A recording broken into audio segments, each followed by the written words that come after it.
Hey guys, Clint, Gage, and Michael Cruz here for Cinefix on Moviefone, and we just got out of screening of The Overnight.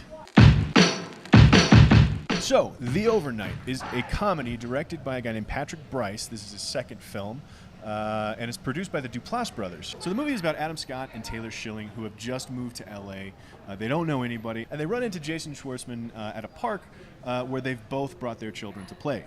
And immediately, Jason Schwartzman is just this bizarre, insane, kind of manic energy. He's got this like Pharrell hat on. He kind of looks like a weird rabbi, and he's talking to them all about how like the neighborhood's awesome and the parks look great and the organic Thai food is only good at that one place. And there's like 2 oyster bars over there, and one of them's the shit. They don't really know what to do with it. Right. They're the squares in this scenario. Because they're from like the real world, and this guy's so LA. Jason Schwartzman finds out that they're new in town, and so he's like, "You guys got to come over for dinner because the kids are hitting it off, and kids need friends. Yeah, so you come need on friends, over for dinner. the We'll kids make this need official." friends. And what ends up happening is a bizarre night of really silly debauchery. With drinking and pot and more food and more drinking and More pot. buttholes. So on paper, the movie could be as broad as any Ben Stiller movie ever thought about being, but Yeah. it's not.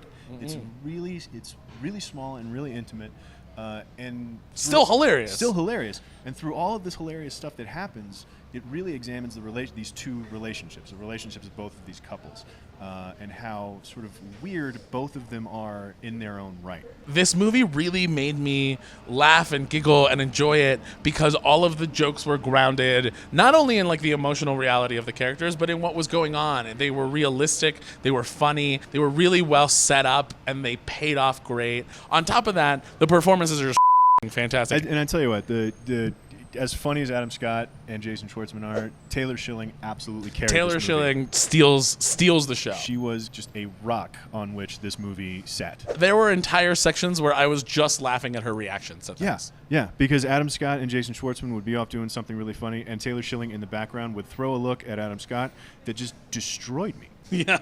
And it's a brisk, like, 85 minutes. Yeah. They don't linger on anything too long. For an indie film, a lot of times they'll linger on things like, no, this is what the scene really means, and really get into the emotion of the scene. But this doesn't do that at all. It's just 4 people. It just takes place in a house for the most part.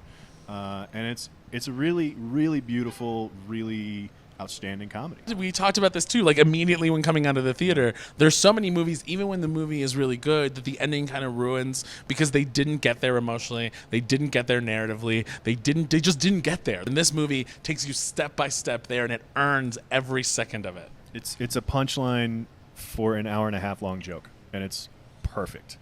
So, go see the movie when it comes out. It is going to come out because it just sold for, I believe, about $4 million. So, Go, guys! Good work. The Overnight. Thanks for joining us, guys. That's what we thought of The Overnight, and make sure to stick around on Moviefone for all the rest of our cool Sundance coverage.